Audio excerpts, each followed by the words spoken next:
defensive blister guns for the Catalina build.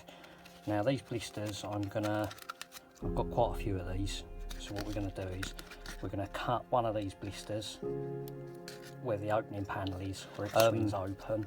For the defensive guns, these cats carry a single 50 cal in each blister, but what I've done, because I'm going to have a little bit of scale effect on it, we're going to go with twin 50 cals with the ammunition drums in each blister. So we're going to have two in each blister, and we're going to set them up so that they operate via servo. So I am looking at full operations, so the guns go up, down, side to side.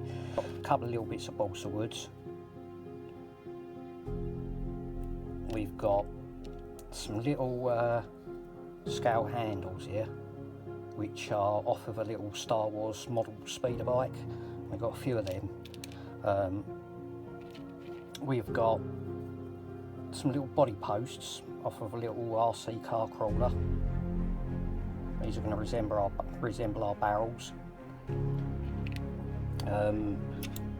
We've got some little servo parts, so basically these are off of some little tiny servos, and these are just the bottom section off of the actual servos.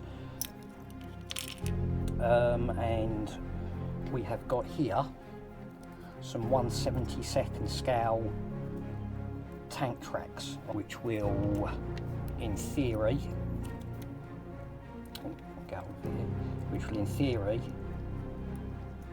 load into the ammunition drums and sit in the side of the guns, and we'll make these look like the bullet belt.